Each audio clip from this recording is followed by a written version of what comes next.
Hey guys, j'espère que vous allez bien. Bienvenue dans mon nouveau studio. C'était la toute première vidéo que je tourne ici. Donc voilà le décor. Après, je vais vous montrer les autres parties du studio. Et j'espère qu'il vous plaît. Aujourd'hui, je voulais surtout vous partager une excellente nouvelle. Franchement, ça fait très longtemps que j'attends ce moment. Sortez, je vais révéler beaucoup de choses. Comme vous le savez, ça fait maintenant 2 ans que je suis à la recherche d'un moteur pour ma KTM SC8 que j'avais cassé en 2024. Après cela, je me suis dit que peut-être je vais trouver un moteur. Mais malheureusement, un moteur de SC8, c'est déjà une perle rare. Déjà, la moto, c'est une perle rare. KTM avait arrêté la production de la moto depuis 2015.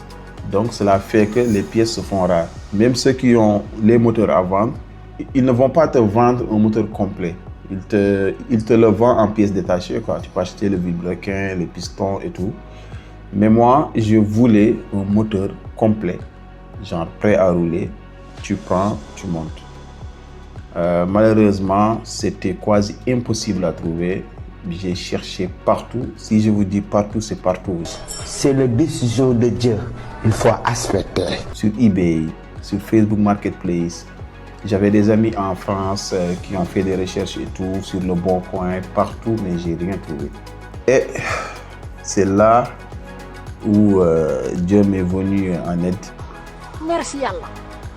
Mon Dieu. Yàlla man Mon Dieu. Jërëjëf. Dieu man. may ma rek damay wax suñu borom jaajëf yàlla jaajëf.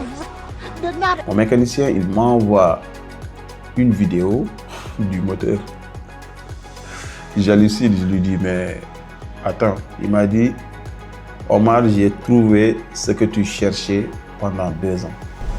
Allahu Akbar. Je n'en revenais pas. J'ai vu le moteur, tout marchait parfaitement. Et je tiens vraiment à remercier ce mécanicien. Il s'appelle Pape Samba. Franchement, c'est l'un des meilleurs en termes de réparation de moto KTM. Genre, KTM, tu as une KTM, tu as un problème moteur, qu'importe, c'est la destination, quoi. Franchement, il s'y connaît très bien, il sait ce qu'il fait. Bon, la suite, c'est que j'ai rien à attendre. Genre, dès demain, on passe au montage. Ça, c'est direct. J'ai assez attendu. Ça fait 2 ans que j'attends. Là, j'ai le moteur sur place. La moto est là. Je vais vous la montrer tout de suite. Donc là, c'est parti. Et je tenais aussi à remercier tous les gens qui étaient en train de chercher. J'ai senti vraiment ce soutien, quoi, venant de vous, des gens qui me suivent sur YouTube.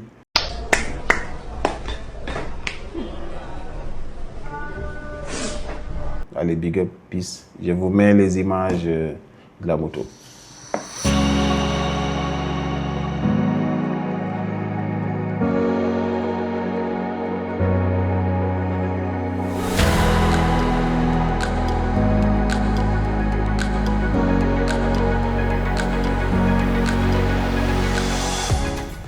Bon, on a fait descendre la moto.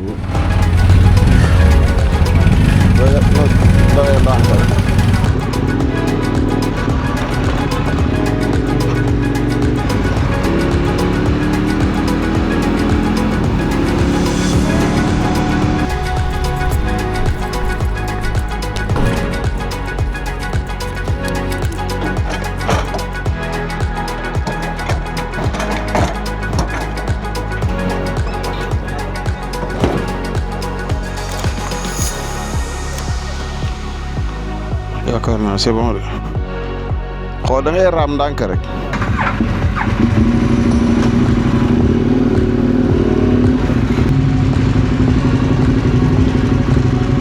Pape Samba bien arrivé. te carénage avant mosuñu ko woon dindi. même réservoir bi dara tegewul booy xëcc muy jóg.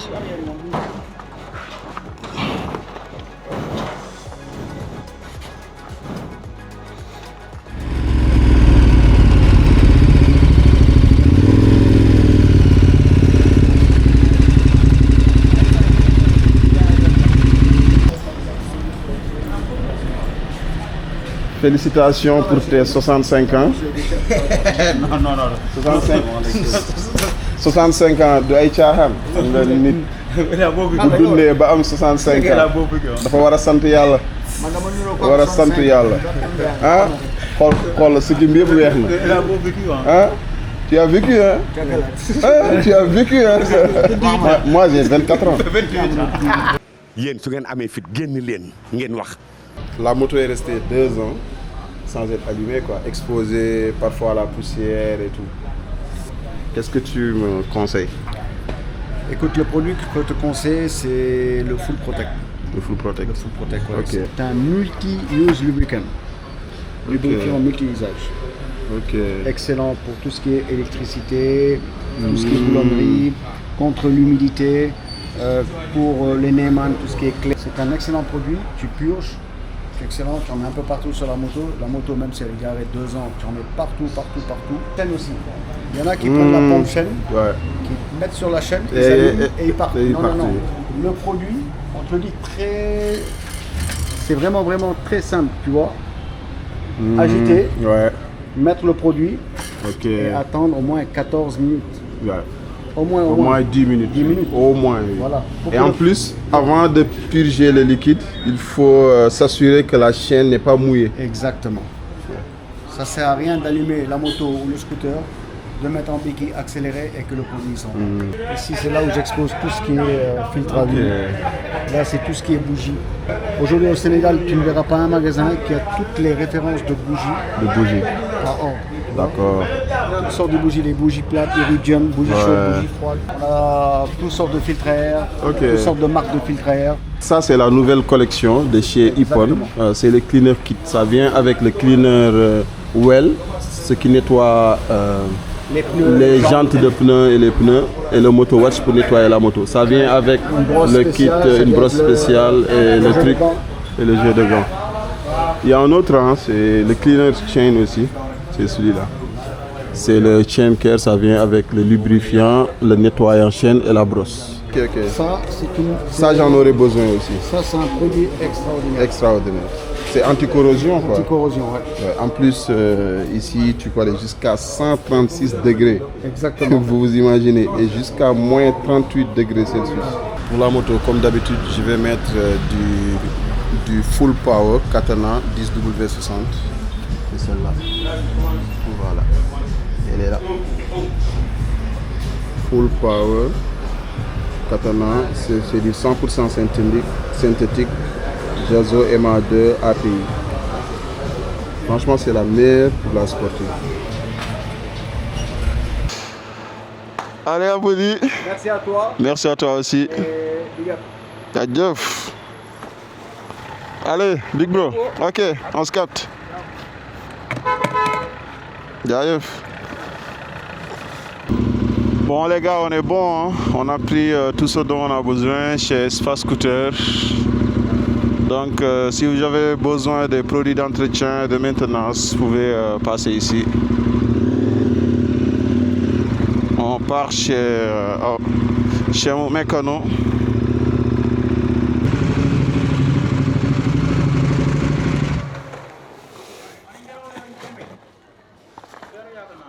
Ah, yeah, xarana ji moom. Ah, gis nga. Ouais. Non. Ah ouais, Pape Samba doo nit. On est 2 ans mu ngi nii amul moteur. Waaw. Waaye kay des takk. Waaw. Ah ok, amoon na ko.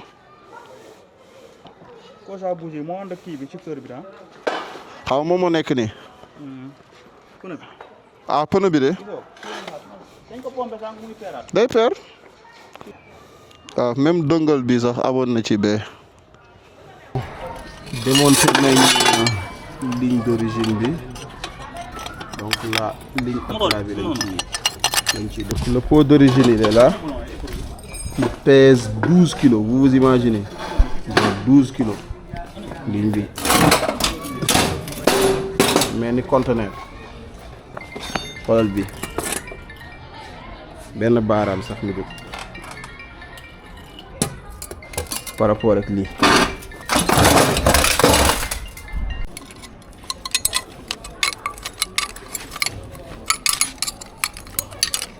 genre gorge bi ni mu mel ak gorge bi. mais bokkul parce que bii c'est fait pour nous faire passer beaucoup d'air. nice quoi. C'est très clean. seen essence moo baax rek. lii mooy deuxième gorge bi. monté nañ ko donc là on passe directement à l'installation. borom dàll yi moom xàmmee ngeen ko moom. dàll yi moom. xàmmee ngeen ko daal lii xaaral ma wax. daal yi am na ku ma contacté man maa ko contacté woon kuy nettoyé ay dàll. waaw ma envoyé ko message ba léegi tontu ko ma. daa gis sama dàll yi mu tilim mu ragal koo raxas. mais waa ji bëgguma bind sa tudd yàq sa der quoi mais boo gisee lii. waaw te tontu sama message ma yónnee dàll yi nga raxas.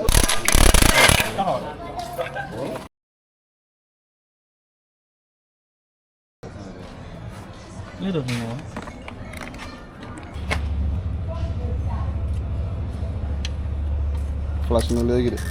yes. ay ay ay ay ay ay ay ay ay.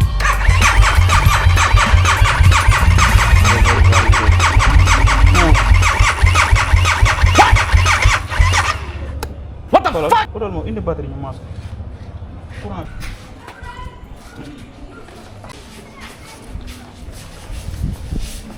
radiateur bii nii mooy radiateur bi ma jëndoon avant moo agsi moto bi coulé. voilà donc bii mooy radiateur bi ma jëndoon c'est ça radiateur bi ci nekkoon fii moo tojoon quoi. fii moo tojoon aussi hélice de refroidissement bi aussi dafa bloqué woon.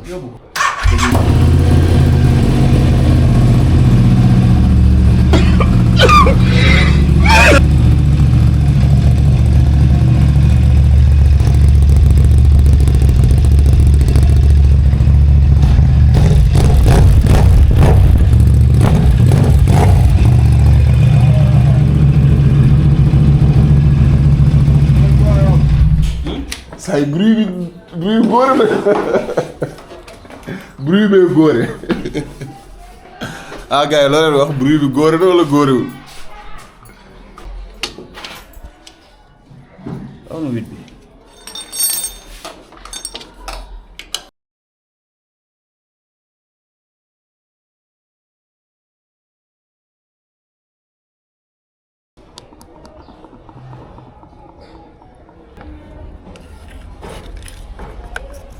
léegi actuellement dañuy def premier démarrage 3 litres lañ def dañuy def premier démarrage après xaar huile bi wàcc huile bi graissé ci biir mu wàcc bu wàccee juste 1 minute le temps que huile bi wàcc après ñu rempliraat lu gars yi digle quoi ci nombre de litres bi waaw 3 litres 6 la ñuy wax ba 3 litres 7.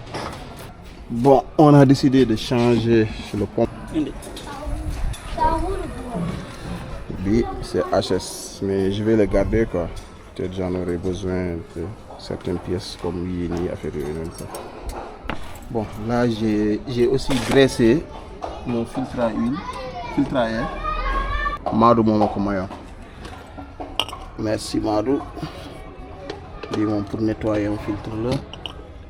Donc je le laisse comme ça pendant au moins 10 à 15 minutes. dindi moom boobu kay xam naa mu ngi càng sûrement côté yi quoi. ok yëkkati réservoir bi.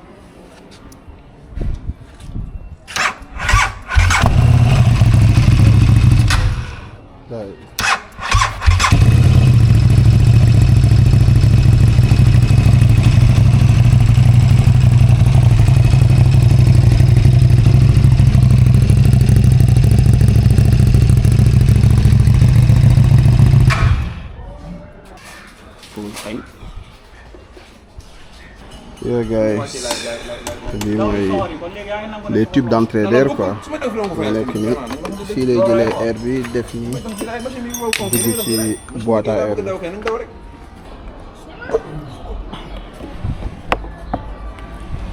Bon, j'ai lubrifié le filtre à air.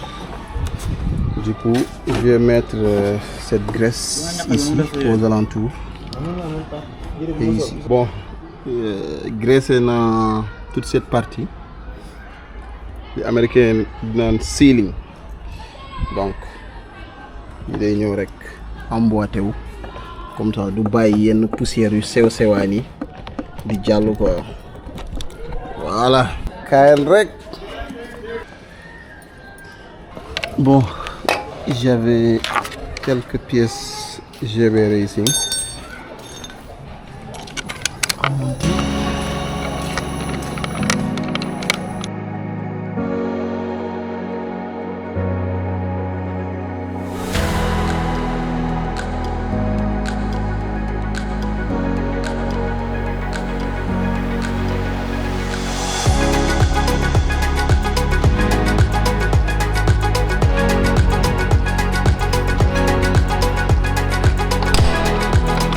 Bon les gars, dañuy changer mettre cylindre bi, frein arrière. En même temps, on va changer les plaquettes quoi, mooy les plaquettes carbone céramique. Ouais.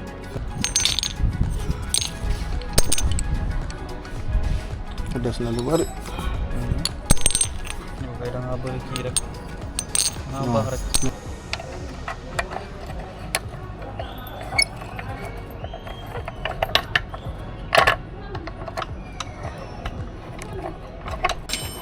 Bon, on a changé les pneus. Nous sommes sur des Michelin Power Cup 2. Dimension 190-55 ZR17.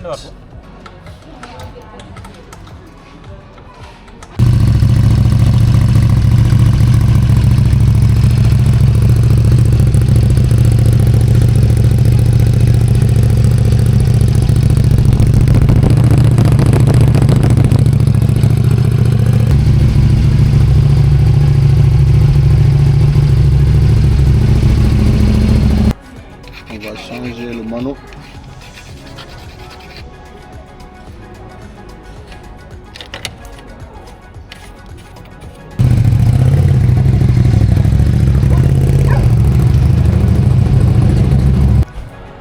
Yo les gars, on est à notre 3e jour.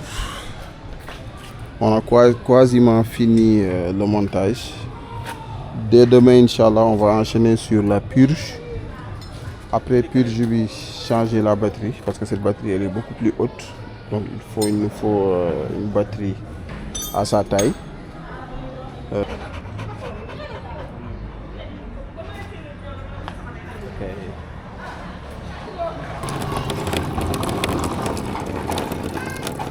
Là on fait le purge du liquide de refroidissement. Nous allons revenir. Bu 10 bi moo ci nekkoon bi manuel de réparation bi la quoi, donc fuse 2 bi mooy bii 15 la war a nekk na vide bi. Donc on le remplace gisoo moo tax amul numéro 10 bi not use, numéro 7 bi not use, ñaar yi du am dara parce que amul dara lu mu connecté quoi. Bah nous sommes à notre 4e ou 5e jour avec la RC8.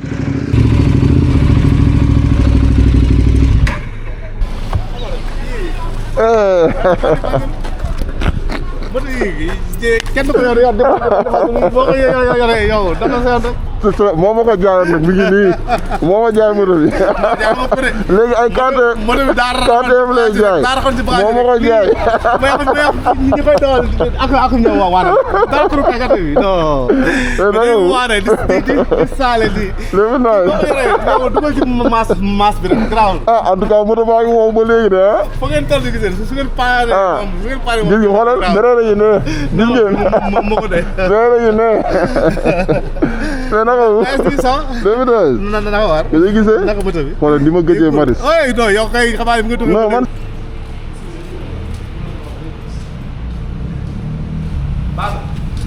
Nous sommes avec lui là.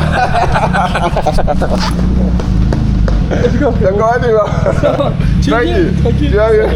Comment était la route? mes lumières ne voulaient pas. Tu m'avais dit. Du coup, je suis resté dans une station avant Kafrine. Ok. J'ai dormi. Tu as pu trouver un hôtel? Non, j'ai dormi dans la rue. Quoi? Vous avez vu, hein? C'est un vrai aventurier, comme je vous disais. J'ai prière à côté de la moto, j'ai dormi jusqu'à 6h. Incroyable. Même si tu trouvais un hôtel, tu n'aurais pas quelque part où garer ta moto. Oui, c'est ça, j'ai dormi à côté de ma moto. Ouais, exactement. C'est pas safe. 6h du matin, j'ai quitté, 10h j'étais ici. Ah ouais, magnifique. Elle est là, hein, la bête. C'est magnifique. Bien, hé, chef.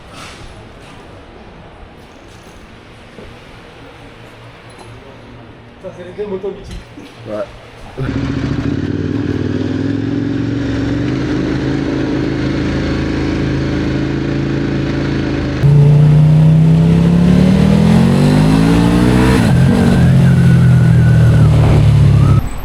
Bon les gars, on est chez Pape Samba. Non, Pape Khalifa, ok? On est chez Pape Samba. On est chez Pape Khalifa. Bon. mécanique, hein? Non, machallah.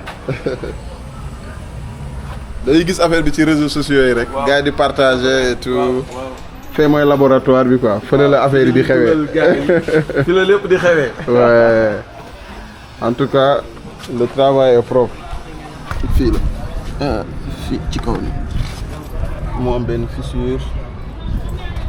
waaw xoolal soo taxawee fii nga koy gis.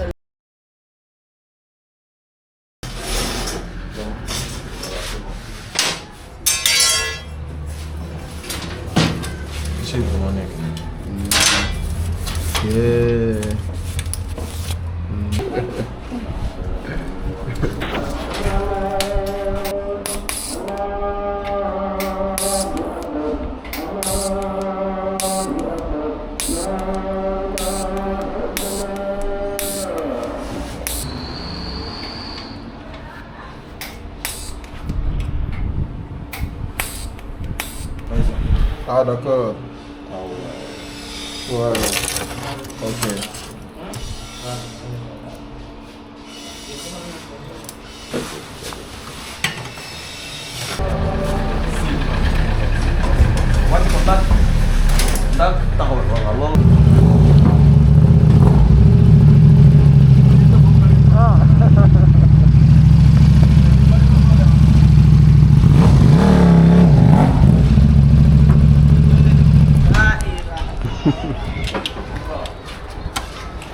Alors, là. lii dafa puissant de trop. Ah ouais. Non, c'est trop puissant. barki alxuraan. non lii. Ouais. Kontaan naa. pour couper moom soo contact sax négatif. Li ngeen ko def.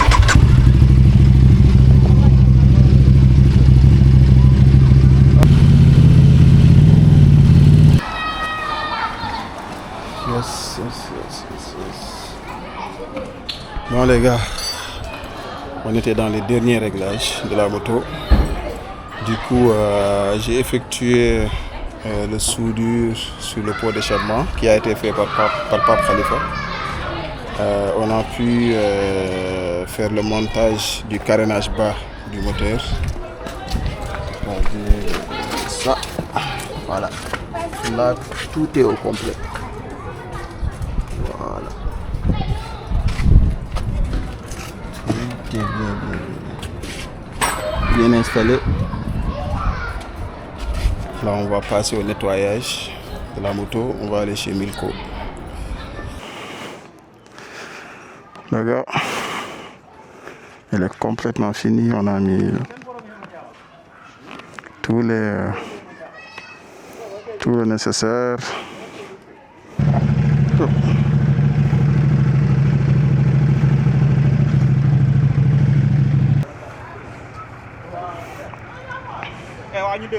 kontaan naa yow ñu déggoo maa ngi daw fële balaa.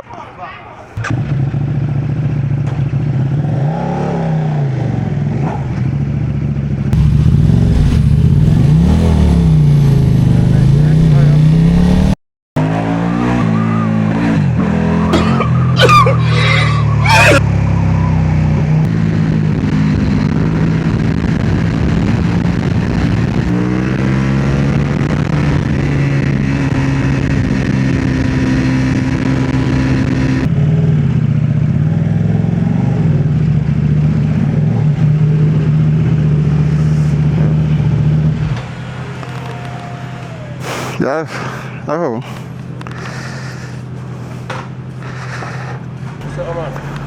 ni ko moto bi mujj na tàkk de. am naa moteur de. li jënt naa ko de. waaye moteur bu ànd ak ligne Accra Evo 4 bi. ligne direct.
di cliquer ci abonné ba lu xew ñu mën leen ci alerter ñu yëg ko bokk ci ñu koy teel a yëg kon nii nu mu tuuti xanaa ñu war a mën a romb 70 000 80 000 wala sax 100 000 abonnés kon may delluwaat rek fi ma doon doore jàppaleen ci ndax chaîne bi seen chaîne la